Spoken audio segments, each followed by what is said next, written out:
My name is Stephanie Bertana, and I am with the U.S. Environmental Protection Agency, Office of Sustainable Communities in Washington, D.C. And I'm also joined by a couple of other colleagues from EPA and other federal agencies, but I would like to point out Rosemary Monahan. She's my EPA colleague who's based out of our Boston regional office, too. So she may be a familiar face to some of you, and she's our regional liaison with us, and so she's a great person to know, too. So just a little bit of background on the program before we get started tonight. So our office at EPA supports the Building Blocks for Sustainable Communities program, which the mayor described to you. And basically the Building Blocks program is supporting communities like Newburyport across the country who are tackling a range of issues around the built environment, their development patterns, and other smart growth related challenges. And one of the issues that we've seen in the communities we worked with dozens and dozens, hundreds of related communities across the country over the last couple of decades, just like yours. An issue that comes up again and again is flood resilience, and how can our community become more resilient to these floods that we're seeing happen again and again and again, with increasing frequency and intensity it seems. So that's an issue that our office at EPA has seen and heard communities asking for help on. So we recognize as an office that both where and how we build our communities affects our ability to prepare for flooding and to respond to flooding and to become more resilient in the long term.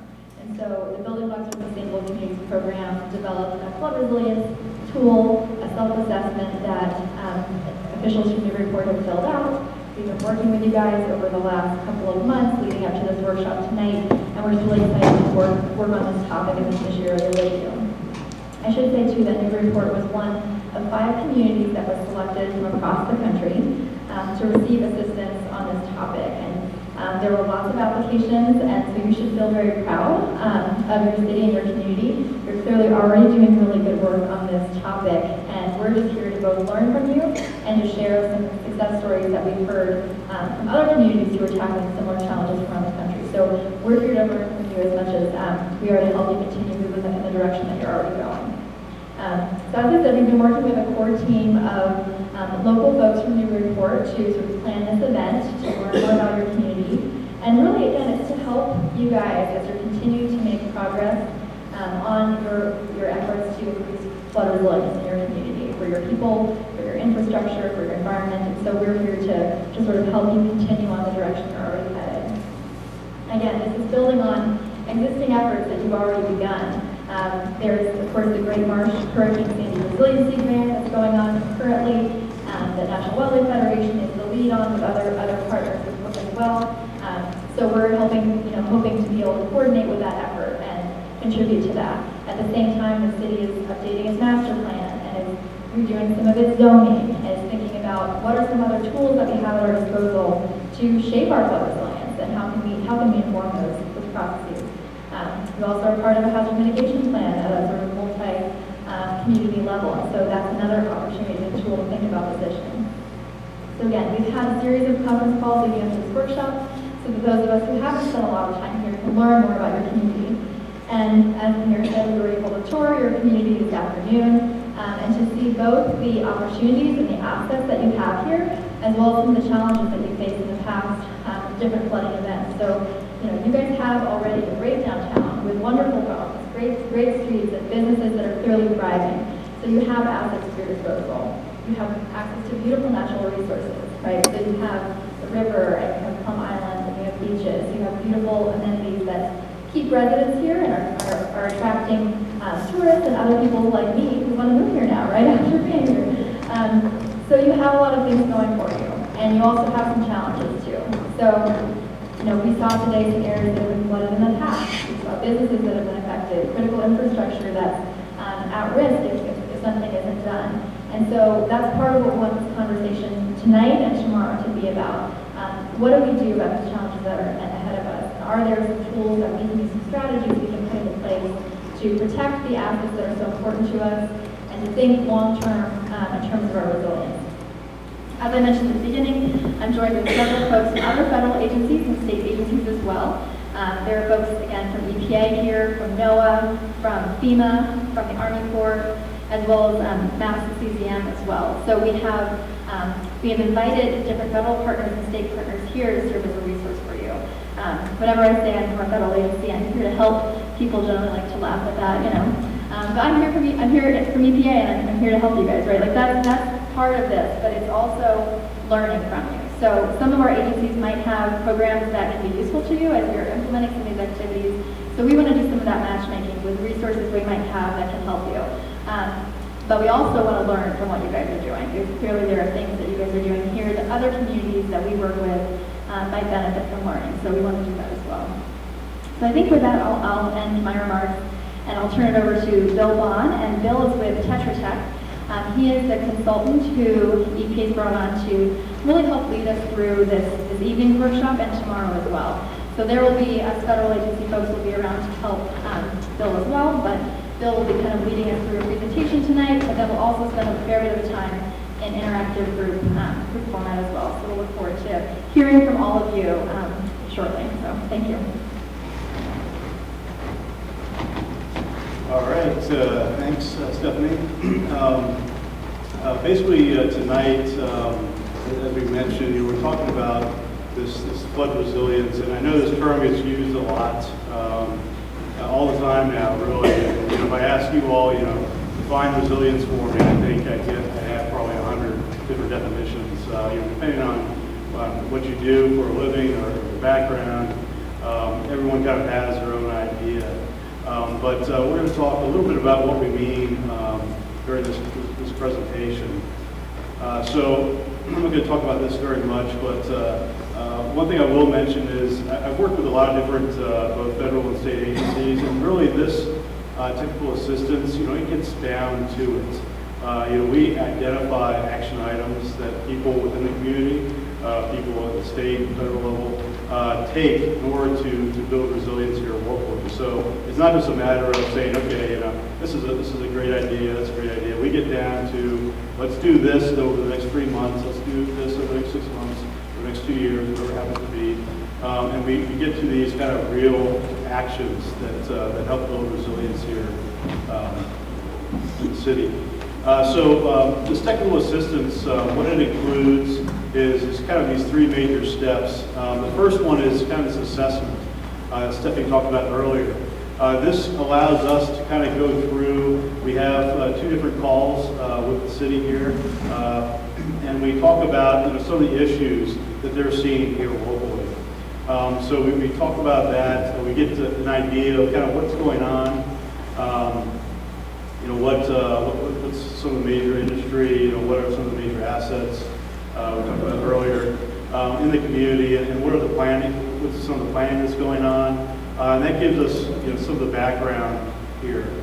We also have this self-assessment, okay, which we give to the community, and they fill out, and they say, okay, we are doing this, we're not doing this, why aren't we doing this? And some of it's not applicable, but that gives us a sense for what is the community currently doing to kind of build resilience, and what maybe could they be doing. And that helps us to sort of customize some of this as well. We have kind of this library of information of best practices and that sort of thing nationwide.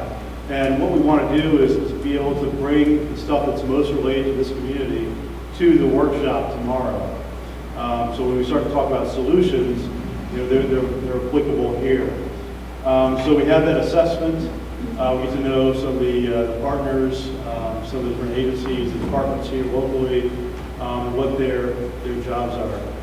Then we have this convene part, which is what we're doing now. So we have basically 2 workshops. We have this public workshop, okay, where we invite the public to come in, share some of your experiences so that we can make sure that what we've heard over the last couple of months, that covers everything.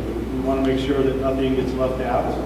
And so tonight we'll give you an opportunity. I'm not just going to talk to you here in the slideshow for the next hour and a half or whatever. We have a few slides here, but we're actually going to break into groups, and we're going to meet in groups, and you'll have an opportunity to kind of tell us, yeah, this is an issue, this is how it's impacted me personally or my business, this is what I'm concerned about, and we're going to take that information, and that'll help us finalize the workshop for tomorrow. Okay, so tomorrow we have an all-day technical workshop, okay, with some local folks here in the city, We also have certain federal stakeholders that have agreed to be resources here tomorrow. So as Stephanie mentioned, we have FEMA here, we have NOAA, we have U.S. Army Corps of Engineers.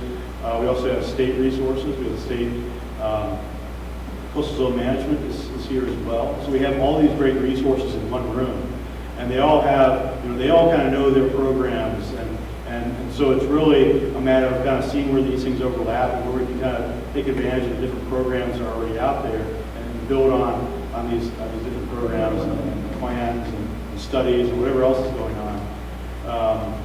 So tomorrow is our technical workshop. It's an all day. It'll be 9:30 to about 4 o'clock. And that will give us an opportunity. I'm going to basically come in and in the morning we'll talk about different options that the community might be able to take. Some other basically examples of what other communities are doing. And then in the afternoon, what we're going to do is we're going to identify kind of 4 to 6 major goals. And we're going to work through a matrix with those 4 to 6 goals. That matrix is basically going to lay out, action items. Who is going to take those action items? When is it going to occur? What is going to be kind of the final thing? How are we going to achieve these goals that we've identified? And so that's what that typical workshop is. And so at the end of that, I'm going to take all that information, all those matrices we've developed, and create this next steps document. Okay, so it all goes into this next steps document. And so that will go to the community, and that will allow them to kind of follow along with what we discuss and make sure that we keep up with these things. This is the 4th of these communities that we've done so far. So we've done one in Alabama, one in New York, and this is the 2nd one in Massachusetts. And so just hearing back from those communities who've already gone through this process and they're now starting to look at the reports, they've already made some movement on some of these things. So it's pretty exciting for me to see some positive things coming out of this in a relatively short time. So that next steps document is kind of the final step, and that's as I mentioned, that will basically tell you what we discussed in these workshops. So why are we here today? As Stephanie mentioned, EPA got hundreds of these letters, and only 5 were selected. So looking at Newburyport and their letter to EPA, we're looking at both in this workshop flooding from riverine sources, from coastal sources, from stormwater sources. Okay, and I think you all have all of those. You've got that's not a good thing, but you've got all of them. And we're hoping to identify some tools to help build that resilience. You also have critical infrastructure that may be impacted, so we saw that as well. You have the community is kind of diverse in that you've got this Plum Island that's out there, experiencing coastal flooding, that sort of thing. You also have this harbor area.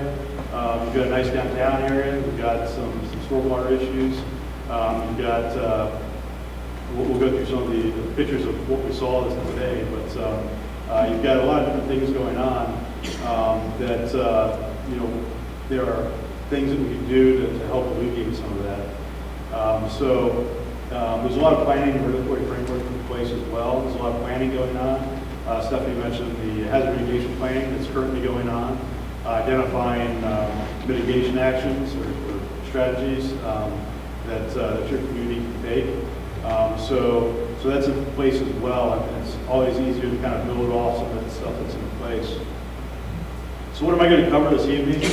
I'll talk a little bit about the flood resilience and this checklist, and some of the community as well. What we saw today in the report.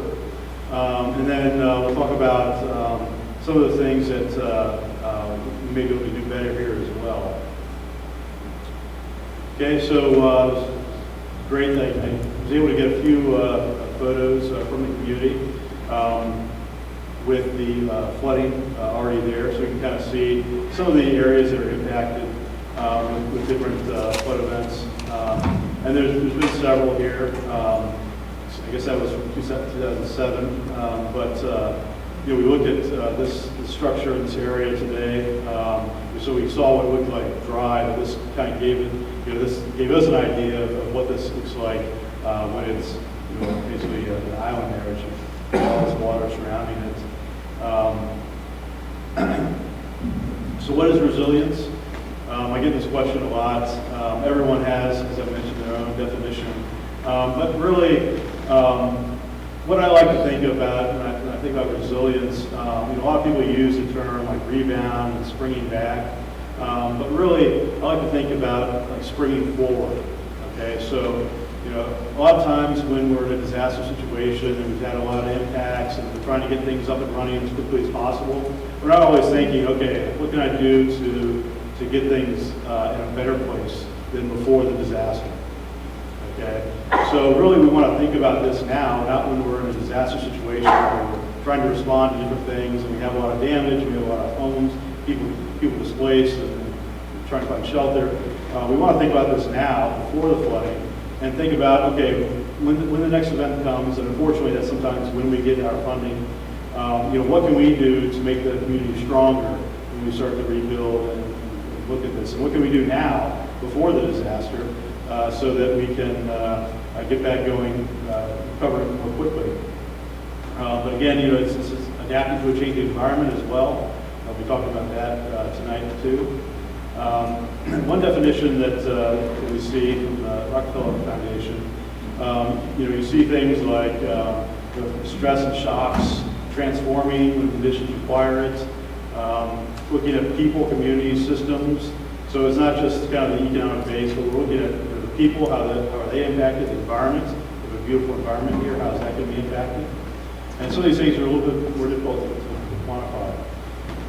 So withstanding catastrophic events, being able to bounce back, as I said, bounce forward more quickly, emerge stronger from all these shocks and stresses. Okay, so that's kind of the definition, one definition that we use. Some folks have other thoughts on resilience. The first one here is one I use a lot in the flood. By nature, man hates change. Seldom will he quit his old home until it has actually fallen around his ears. I think, I see that in myself and a lot of times in a lot of communities, we talk about how things are changing and well, you may be impacted, but until it's actually impacted you personally, sometimes that's difficult to really understand and to really say, okay, I need to take action now.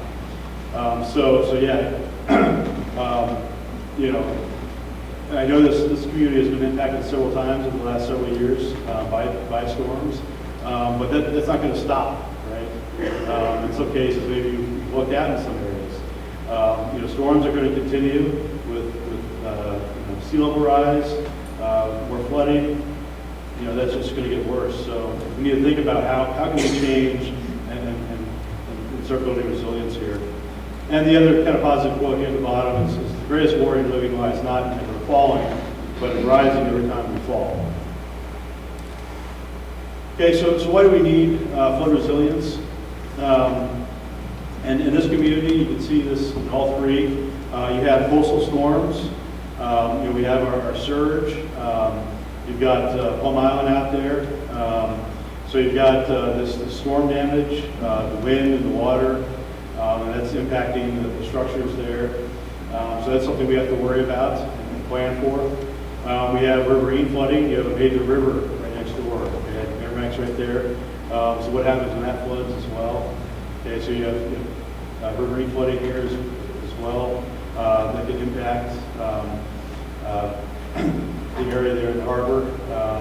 But you also have things like king tide now too. So we have high tide with sea level rise. You have these impacts to the community too. And we can actually see, not just in the harbor area, but when the tidal influence and sea level rise, we can start to look at impacts actually more into the community as well. We saw today. So all these things are acting on the community, and we need to take all of them into account. So for this technical assistance, we've kind of taken the different strategies for flood resilience, and we've categorized them in 4 different ways. So the first one is conserving land and discouraging development in river corridors, coastal areas. Okay, so how can we, we've kind of identified the area where we shouldn't have infrastructure and that sort of thing. So what actions can we take to make sure that we can serve this land, discourage development there, so that we're not building in the floodplain? The second one there on the right, top right, reduce risk to people, buildings, facilities, and vulnerable settlements. So we acknowledge, there's a lot of stuff already in the floodplain, right? Whether that's a current floodplain or a future floodplain, coastal, riverine, and even in the floodplain that hasn't been identified by FEMA. There's flooding outside of that floodplain as well. So what can we do to reduce the risk to the people and buildings in those areas, and in those areas that have already been developed? Okay, so what actions do we take there? Third one is planning for and encouraging development in safer areas. So when we start to plan the community, how can we encourage development in areas where we want development? Okay, and in areas that are more hazard prone, again, that goes to our first one, how can we encourage there? And this last one is stormwater management techniques. So what can we do within the community to help with the stormwater management? We mentioned, this is also an issue here. And I know there's problems with the clay and that sort of thing, but what can we do here to start to look at stormwater management techniques?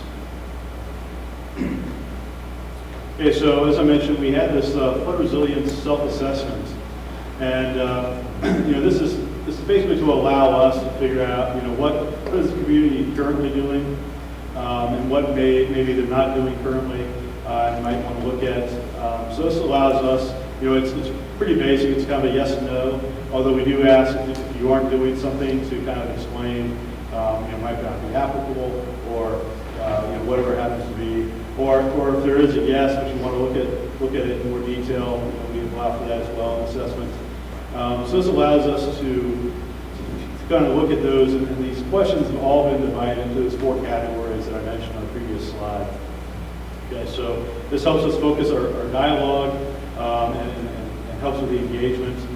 And then with this and with the information we've received tonight and during the tour today, we can start to look at this next steps options. Okay, so tomorrow we'll take this information and we'll come up with some next steps and different options we might want to look at. So that's the self-assessment. So the results from that self-assessment, we did take a look at some of the plans that are in place. We have the master plan. We also have the hazard mitigation plan, which is currently being updated. That plan is updated every 5 years. And so you've got these mitigation action plans and different studies going on. We also looked at state CCM also has some vulnerability assessment that they've done, looking at sea level rise, surge, flooding, and some of the assets in the community. So we looked at these different plans and studies, and what we're finding is sometimes these plans are kind of created in a silo. You might have someone working on it, not really trying to interface with the other plans or link to the other plans. So with something like a master plan, comprehensive plans, capital improvement plans, all these different plans, they should be moving in the same direction. Okay, and these things can also build off each other as well. And so you've got a lot of these plans in place here. As I mentioned, State CCM has a lot of maps. They've done a lot of vulnerability assessments for the community as well. So you can kind of see some of those there. We've got the floodplain areas on the left, and then the hurricane surge on the right. So you can kind of see some of those impacts. And I'll talk about this later, but we've got some of the maps here tonight as well. So we'll be using some of this information tonight in our groups. So what do we see today? We saw a beautiful city, really. I was pretty impressed. I had not been here before, but I think I'll have to come back with my family because it's a beautiful area. We saw the downtown, we saw the harbor area. as well. And we looked at some of the areas that get impacted during flood events. We saw some of the park areas as well that a lot of children use, and right there out on the water. And it was very nice to see, some of these, using that area as a park instead of a big condominium or something like that. But we saw some condominiums as well, but we did see the harbor area. We also saw some of the coastal development. We went out to Plum Island to take a look at some of that. A lot of the area was pretty densely populated. There's a lot of buildings there. There's a lot of utilities that go there as well. You've got sewer, water, you've got electric, all going out there. We also looked at some of the utilities. There's a substation, there's a wastewater treatment plant, there's some of the pump stations that are around the coast area. So we got a nice tour of that. That was set up for us, and it was good to see kind of what are some of those assets at risk, and which ones are more at risk than others. So that was informative as well. So as I mentioned, we've got these 4 different categories of resilience measures. And that first one, conserve land, discourage development. We saw some of the park area, and there's some things you can do in those areas. And I think a lot of times when I use the term floodplain, a lot of people have this really kind of negative reaction. It's a floodplain. It's a bad thing. But we're seeing that the floodplain is a natural part of the environment, right? And a lot of communities have used that area and have kind of better linked the people with the water, and have used it for things like parks or things like bird watching, that sort of thing. So it doesn't always have to be kind of this negative thing. So what are some things that we might be able to do to conserve land in those rural areas? We saw some areas with buildings. Some of the newer construction was elevated on piles or piers, and there was a lot of older construction that was basically at ground level in a lot of areas. So how can we in those structures? How can we look at things like elevation, maybe in really bad areas, looking at buyouts and that sort of thing, to reduce risk to those folks as well. Because if that home was built around the ground, with just a slab foundation or something like that, there's a lot of potential risk there. We also looked at planning for encouraging development in safer areas. Looking at how we're planning in this community. Can we look at some of those planning documents and add some different things to encourage development in some safer areas? And then also stormwater management techniques as well. We saw some of that driving around today, some swales, I think. Might have been some maintenance concerns on some of them, but there's some other things that we can look at as well in the community to help some of the stormwater management, I think, we'll talk about tomorrow. So those are kind of some of the major things that we saw on our tour.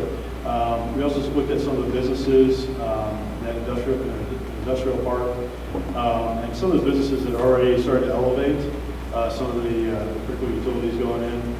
I think some of the HVAC and that sort of thing were elevated outside.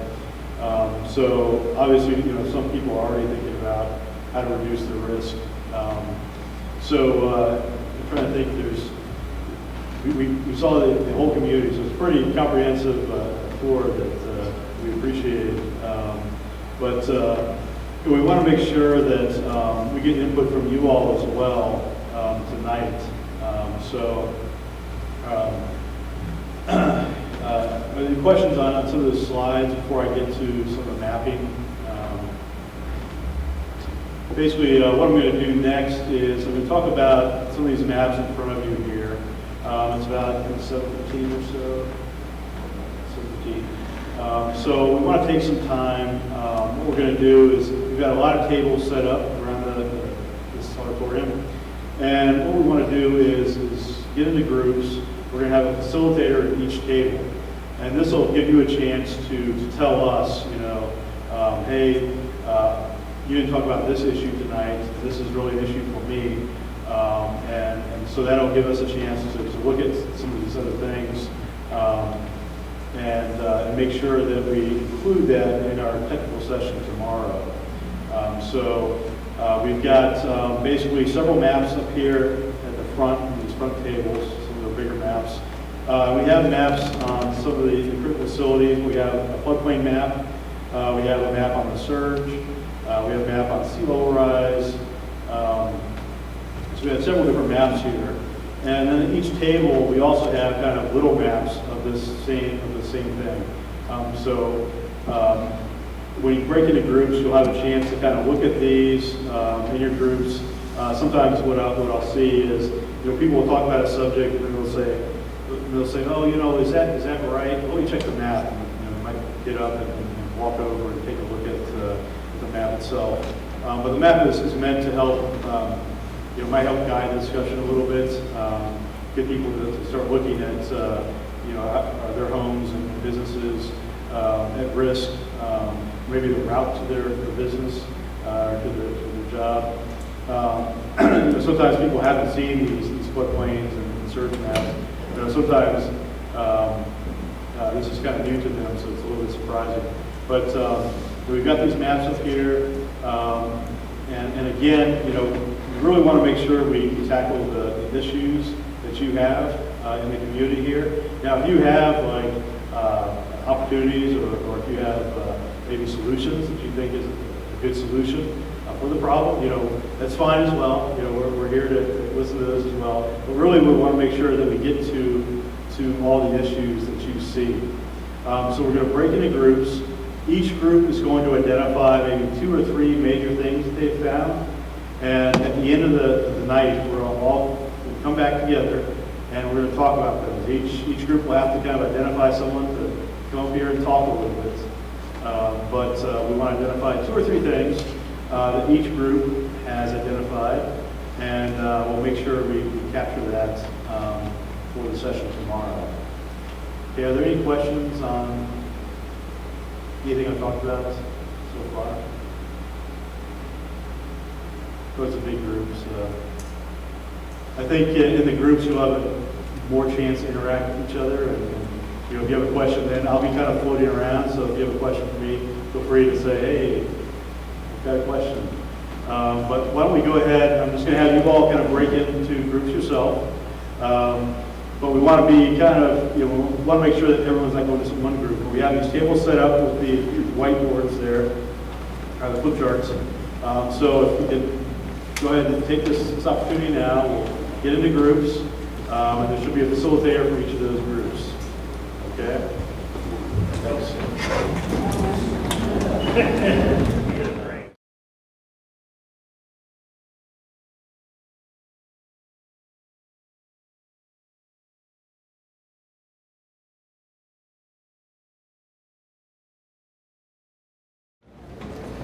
So I guess I have been nominated by my peers to present our findings in our group, which I'm happy to do. We identified a number of challenges, and pardon me for looking back just to refresh my memory as we go through the list. But I'll try and go through them in some order. The first one was really coordination of jurisdictions, which is kind of a larger issue that plays into other things, and that includes municipal zoning and historic and how that affects Newburyport, because that's important, and how the state, federal, county, and of course the city, all of those different pieces, which all seem to have some sort of jurisdictions, and as we kind of identified, sometimes have actually conflicts in what those regulations say, and being able to make some of the changes that might be recommended or might be a good idea. So that would be number one. The second one was to try and take a longer term view of some of these issues. So some of the ideas I think that we were talking about would be considered very long-term ideas, and kind of appreciate that that's not a problem. It's a good thing to look long-term instead of what can we do tomorrow or next year even, but maybe thinking about, we talked about the year 2050 as kind of a point in time to think about some else. The next one would be funding and economics. So every idea costs money. who and how are the ideas going to be paid for, and then what's the economic implication for the cities and towns. We talked a little bit about property tax base in some of the areas, and if some of these things didn't exist, what would that really mean for the city and towns, excuse me. And the last one, I think, was, bringing everybody on board in terms of public education and awareness to know what these issues are and how they could impact and what are some of the things we could do. So I think that's 5 items or so that we sort of identify as challenges. So that's our presentation. Thank you.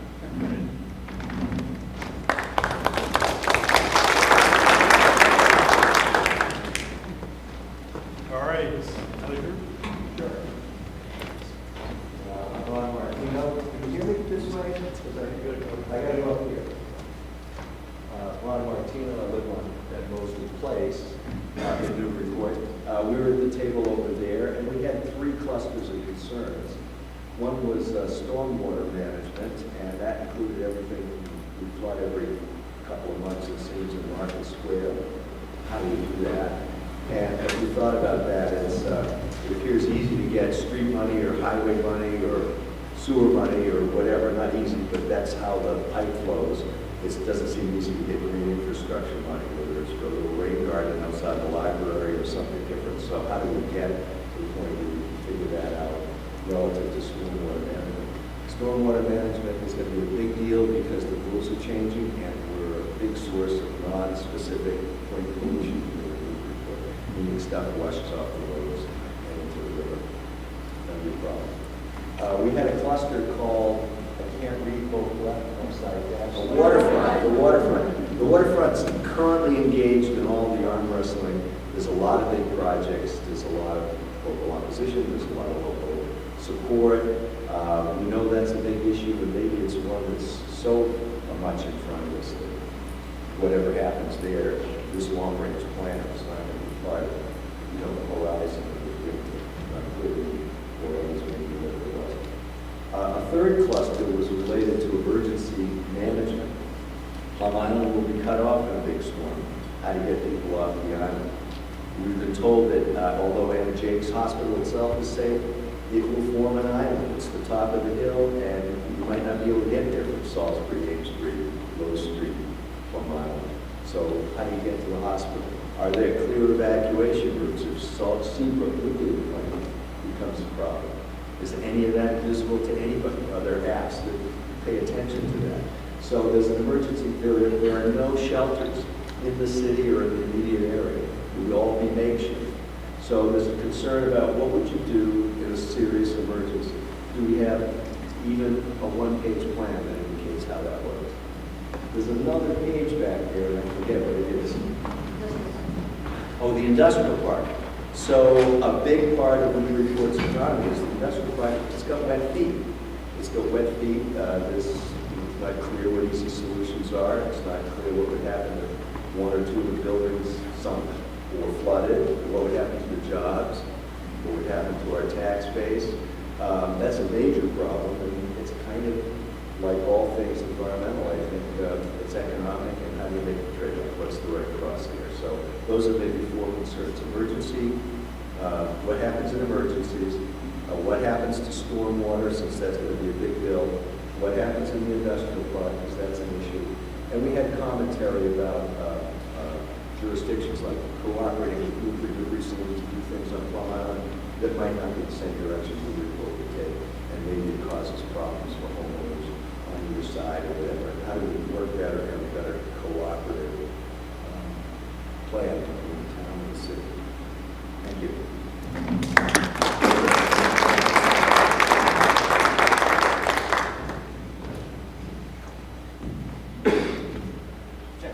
All right, so our group, let's see if I can condense it down. We covered a wide range of stuff.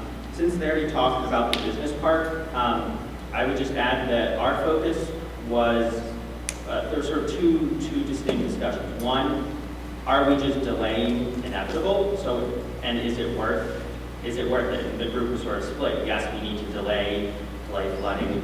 Other folks said maybe we don't need to. Maybe it's not. Yeah, and the other part was it's a Newbury issue and a Newburyport issue.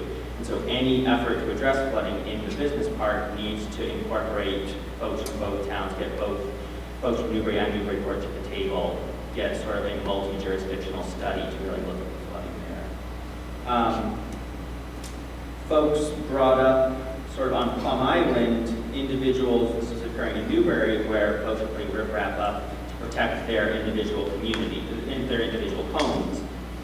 There needs to be an effort, the sort of state and municipal engagement early enough in the process before permitting violations occur to sort of educate folks on what is and isn't allowed, and not only what is and isn't allowed, but what positive steps homeowners can take to protect their properties.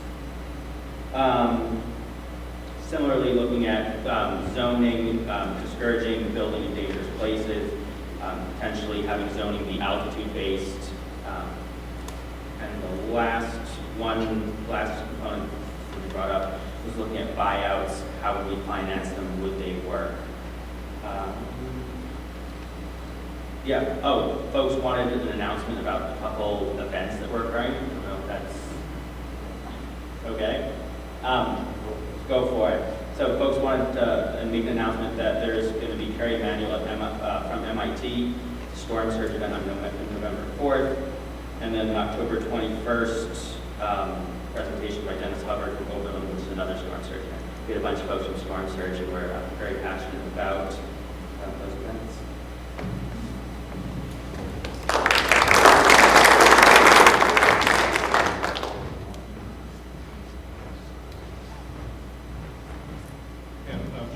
Conservation Commission Chair. Our group kind of broke it down into, with a big writing on the stuff up there. We broke it down into 3 sections: public infrastructure, where we're protecting public infrastructure like the wastewater treatment plant, and also the Artichoke Reservoir, as it came close to possibly overtop during the 2006 storm. There could have been some salt water that got in there. Vulnerable roads, and even some of the sewer lines, water and sewer lines out to Plum Island. The next one was trying to work on prevention, such as flood storage. We have a lot of inland flooding in the industrial park area. If we can get some sort of detention further upstream and desynchronize the water coming down, the possibility is that we can get the flow down and through quicker without backing up so much. And the third one was basically the money. We need money. We got to figure out how to get money. Possibly hiring a resiliency coordinator like it was done in Situate. But also, really, the city needs to take the lead on all this and coordinate getting funding sources and coordinating with the private sector too. Basically, our agreements.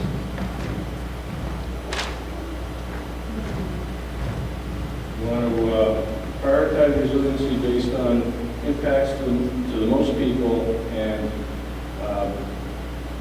many impacts in the cost-effective ones. So, thank you.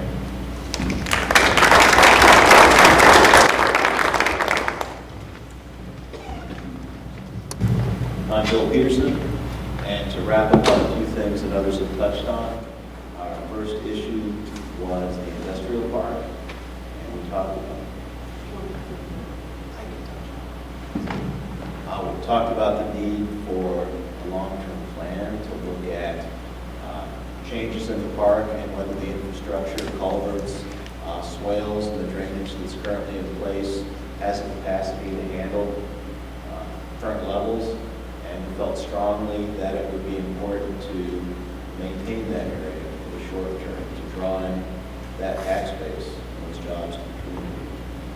We also talked about primarily Plum Island and had concerns about the costs of utilities, whether that was more expensive to go to some of these challenging sites versus more of the inland main part of the city area. And then finally, to wrap up, we talked about potential new development downtown along the riverside, and concerns there, zoning, or perhaps any restrictions that could occur for new developments in some of these floodable areas, and how that could be reconciled with current developed areas, buildings, whether in the event of flood, how they could rebuild, or who would be held to those standards.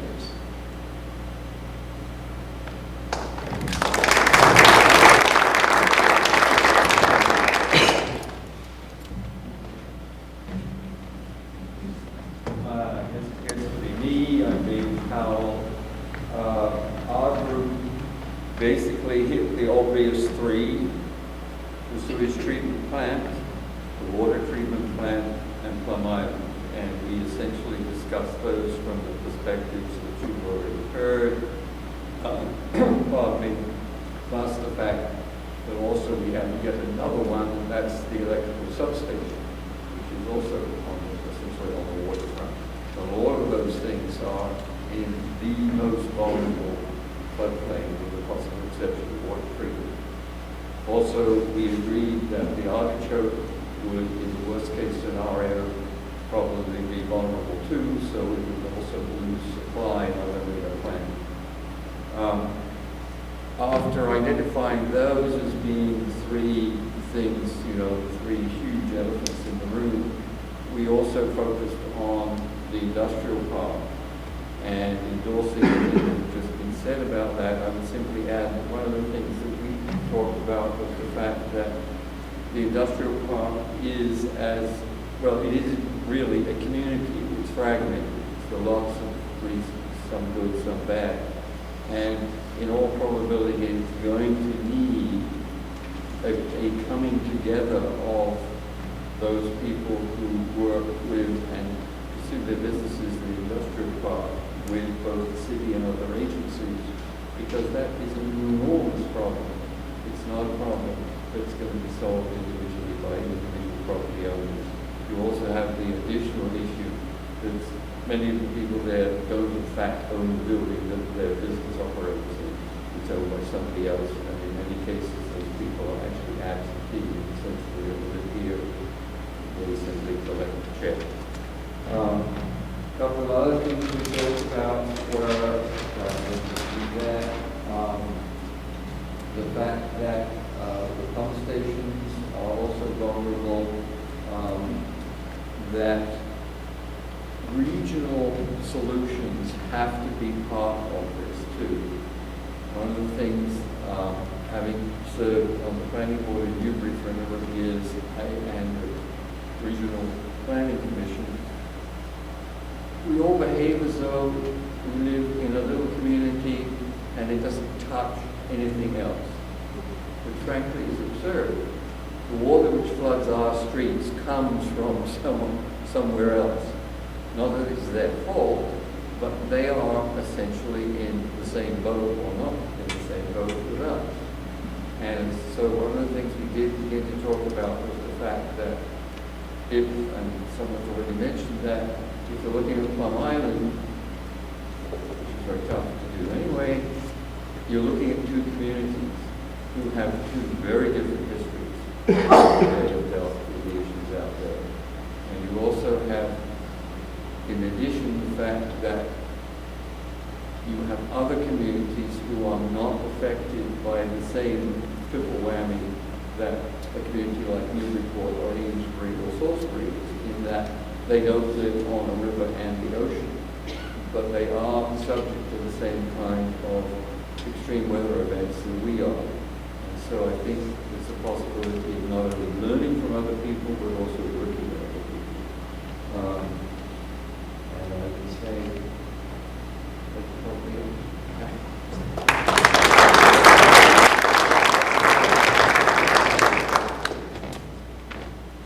I think that was it, right? Okay, well, it's 8:30. Really appreciate everyone's input tonight. What we're going to do now, I'm going to take these with me, but there are several really good points that I heard tonight. they can integrate into the conversation tomorrow. So again, tomorrow is going to be an all-day workshop. Just to clarify, we're going to start at 9:30, I believe. Is that right? I heard, yeah, it's going to be here. It's going to be 9:30. I heard someone say 10, but it's definitely 9:30 here. And again, we're going to go until about 4 o'clock or so. All-day session. So I think with that, is there anything else? Any other comments? Anyone want to make tonight? Yeah, sure.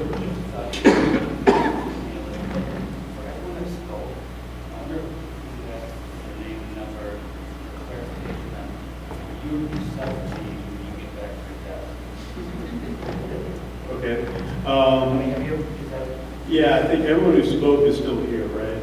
If you could come up to the sheet and just put your name and an email address. If you have an email address, a phone number, just so in case I have to translate stuff later on, that'd be great.